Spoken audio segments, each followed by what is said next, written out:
Hello friends, and welcome to Harptopia's Kitchen. We're going to be making our grandma's stuffed celery recipe today. We are so excited to share this one with you because it has a lot of special meaning to us. This was a staple at all of our holiday gatherings growing up, and now we make it ourselves. But this was actually a stretch goal reward from our Nordic Nights Kickstarter. Yes, Nordic Nights, our album, our brand new album, but this was unlocked by Kickstarter backers, so huge thanks to everyone who backed the album through Kickstarter and unlocked this special reward. This is thanks to all of you. Okay, so first let's go over our ingredients. All right, so you're going to need celery, 8 ounces of cream cheese, 1/3 cup of mayonnaise, a lot of green olives, and then if you want, salt and pepper to taste. All right, so our grandma really, she probably didn't actually use specific amounts of anything. She did have this recipe written down. Yes, written down, but who knows what if she used different things every time. Not sure, but this is the gist of what she did. And when we make it, what we do changes all the time. It does. Okay, so first up, hit play on your favorite Harp Twins music, which I think fitting would be our Nordic Nights for sure. album. And there are definitely some nice instrumentals too. If you're not listening to Christmas or holiday music anymore, our Nordic Nights original song is a great one. Okay, so with your celery, you're going to. All right, she's putting it on my side. So with your celery, do you want to do celery and I'll do olives? We'll chop simultaneously.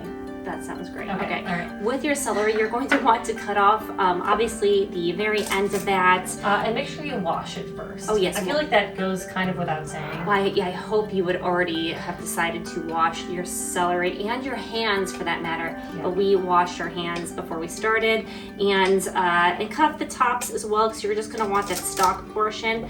However, I would suggest that you don't throw away the celery tops, because you can use those in a salad or in a stir fry. So yeah, those are really unless good they're for like anything. super wilted. Or if weird. it's a nice little piece that still is in good shape, you actually can use it for dipping if you have extra. Oh, I thought you were gonna say is like a pretty little garnish in the middle of the plate. Oh, I guess dipping you could. too. I was gonna say dipping. Yeah, I mean we're gonna make this as like a stuffed celery, but you can also just make it as a dip and then dip the celery or other veggies. Yes. I just think it's just so fun being stuffed. So Kennerly is working on chopping those celery pieces into how big do you think you're making those? Like I don't know. 4 I haven't. inches? Yeah, I don't know. Basically a couple inch pieces. It could be 3, it could be 4, it could be whatever you really want it to be.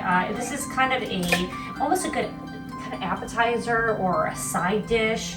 I think this is a really fun one. It goes really fast at our family gatherings. We usually have it out before the meal, and people just love it. It goes really quickly. They snack on it as they're doing other things. It's a really fun thing, and it goes fast. And it's delicious. I have to say, even if you're not a huge fan of the ingredients, or like one of the ingredients, like some people are not mayonnaise fans. I'm not. I don't eat a ton of mayonnaise either. Oh, this top might be dead. It's kind of dead. Yeah. But I don't eat a ton of mayonnaise either. But you just have to trust that you might like this anyway. So give it a try. Mm-hmm. The ingredients together are really good, and it's so simple. You need hardly anything, which is really unusual. I feel like whenever you're looking at recipes online, they're just full of things that you don't have. And then, or that you have to spend a lot of time looking through, or you have to go to the store and look through a lot of different. These are all things that we can get at our local Aldi, which is our favorite place to shop. I know some of you are probably tired of hearing us talk in any of our kitchen videos about Aldi, but we just love Aldi. I know, especially, everything in the last year has just gotten pretty expensive. It's been like that for a while, obviously. Yeah, it's been like that for a long time. So it's just one of those things where it's nice to get, and I love the size of Aldi. It's just simple to get around. Like, I don't know, at least, where we are in the U.S., grocery stores, the average grocery store is ginormous. Okay, and so I just hate walking, trying to find stuff in there. I had to go in recently to... And there's like 10 gajillion kinds of peanut butter. Yeah, so we went in recently to, I think it was Whole Foods or something, because we had to do an Amazon return, and it was just so big and so crowded, and I was like, give me Aldi any day, that 25-cent cart.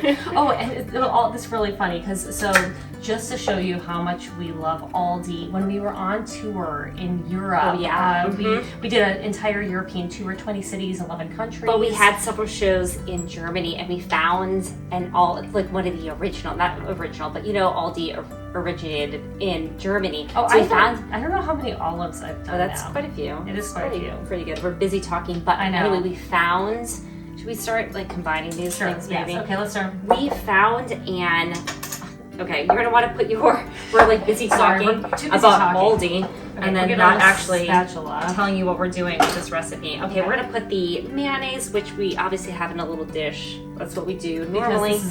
This is a very professional cooking show. Very professional. And by that I mean it's not professional. Oh, okay. I don't think we mentioned too. You're going to want to soften the cream cheese. Let it sit out for probably a couple hours, depending on the time of year. It's winter right now, so yeah, definitely, because you're not going to be able to mix up your ingredients properly if you don't have your cream cheese really softened. So like you want it probably a couple hours. Oh, that's pretty good actually. This is actually working out really well, and quite frankly, this is probably a big no-no. But occasionally, when we've run into time snags. Oh no! Don't tell them. Don't tell them. You cannot tell them. Okay. Well, just microwave it for like 10 seconds. Or like on our microwave, we have a setting that's kind of like a melt setting. But that's only if you forget and to... It's best not to have to use the microwave, obviously, but occasionally when we've gotten to time crunch with like family gatherings and we really have to get going. Oh no, we didn't do this in time. And we're cooking multiple things and whatever it is. By the way, I just wanted you to admire, I know you saw me touch the blade, but it's not going to cut me. It's very dull. But this is my apple cutting knife that I was using for the celery. It's my favorite knife ever. Okay. For one, it is not an apple cutting knife. It is an apple. I use it to cut apples. It's a dull steak knife. It cannot possibly be a steak knife because it has pictured on it, which you probably can't see because it's mostly faded because this is probably many decades old, but there are fruits and vegetables like tomatoes and artichokes and lemons that are decorative on the white side of this. In case you want to know how crazy Kennerly actually is that she takes that on tour with us. Because when I need to cut apples, I'm actually surprised it hasn't gotten lost or anything. Okay, so that sounded very threatening. No, that's not threatening. Oh, we forgot to tell them you also will need some. Also a little bit of olive juice. It's like generally like a teaspoon or a tablespoon, maybe if you're doing a double batch. We often just do it kind of. That was definitely more than a teaspoon. Yes, but we gotta do it to look or to taste. It just kind of helps, and that also will help kind of get everything mixed up if you are having problems with your ingredients kind of getting Make chunky. Sure that you have a compost outside if you have the ability, and compost your unneeded scraps. Okay, so I like to think that the animals of Harptopia enjoy all the little scraps. We have like a possum that's definitely living. I was gonna say, since you're showing off your knife, I will show off mine. I don't know what happened to this. I think it must have gotten melted at some point in time. Poor thing. It has like you're making fun of my knife. I don't and know your if knife you can looks see like it from that. there, but it has like a distinct curve to it that it's not the handle that it's not supposed to have. Okay, so I blast your handle. Okay. I can't believe you're making fun of my knife when yours looks like that. It's like a curve when you can see when it's lying on here on the counter. It's not really my knife. I just have the knife you are using. Okay. Yes. So and then you're going to want to mix in. Make sure you really finely get all these very small pieces for the olives. These are kind of small olives. I know some people have much larger olives at their stores. Yeah. This is what they have at Aldi. That's the best like the price. Little pimento olives. And do you think this has enough olives? Do you think it looks okay? I think so. I did cut up a lot of olives, but I can do these last few too. What do you think? Should I do these last few? Let's just do it. Let's go with a lot of olives. Are you eating olives, Kelly? Do not eat the ingredient. There's so many extras in there. She is eating the ingredients. Okay, did we finish our story about the Aldi in Germany, or did we get distracted? We did not finish. Okay, so when we were on tour in Germany, we went and we found an Aldi in Germany. Aldi. So this was like a legitimate German Aldi. Okay, and I don't know know of you who don't know, Aldi is a German. Yeah, I did say that. brand. I did before we got distracted. Okay. But we were like we took like a photo in front. I don't know if we posted the photo. We're like, we probably looked like crazy lunatics, tourists. you know. Yes. We're in Germany, which has so much history and museums and we're buildings. And we're at a Aldi. grocery store. We did go to a lot of the other amazing places, as many as we could, but we had to hit up an Aldi. Yeah, but it was very different though than here. Let's stir this. But Aldi in the U.S., like they'll bring in holiday stuff that's German over here. They do like stolen. I don't think stolen. I don't know. I'm sorry, we don't speak German, German, obviously. But the stuff there. Okay, now you're going to want to take some. Okay, maybe butter a butter knives knife or something similar. Okay, so you probably can't really see it because of the light, but you've got this nice, perfectly mixed up. Oh, you did a very nice job. Thank you, thank you.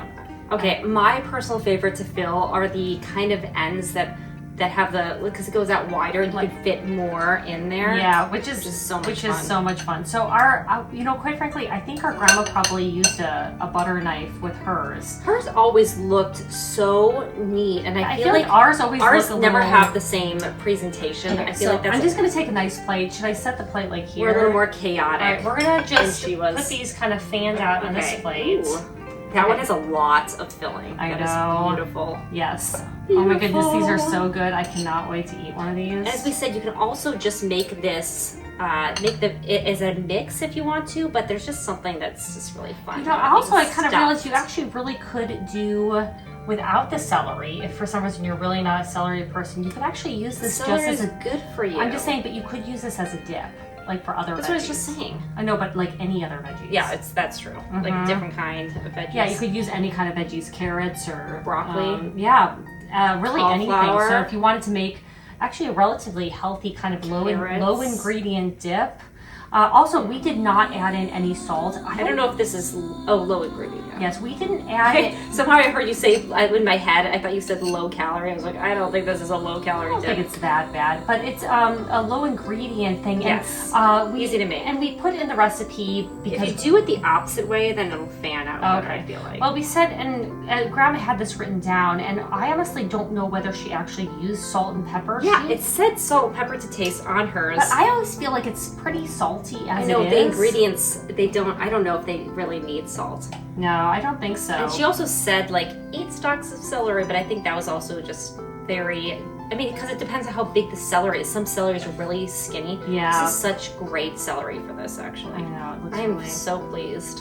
Okay. So you know how some celery, especially on the smaller ones on the inside, they just have a very thin rib in there, and this one has like a nice big area. And also another step to this recipe is that after you have your celery filled, you will want to chill your ideally if you have time, I don't know, crisp everything up. I feel like things with the dips, like when you put them in the fridge and let them chill for a while, I feel like that really helps it out. It just lets the ingredients kind of settle, and they just all blend together really nicely when you give it a little bit of time. Plus, then it gives your cream cheese can kind of harden up a little bit. Okay, I think we're kind of full up in the plate, aren't we? Okay, should we try it? I really want to eat one myself. Okay. One second. So there you have it. Grandma always had these really clean sides. She must have cleaned the sides. She probably with a paper towel. She probably had a paper towel because that's what Grandma would have done. Okay, should we cheers it? All right. So this is what it looks like. Look how beautiful. Mine's kind of messy. You have a lot on there. She definitely planned that one to eat herself because it's much more filled. I kept this for myself. Than the other ones. Okay, should we cheers it? Cheers. Cheers.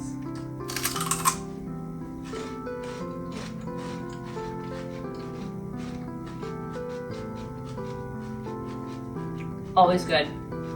Oh, so good. Reminds me of the holidays. So, this is also really good for summer or something, though.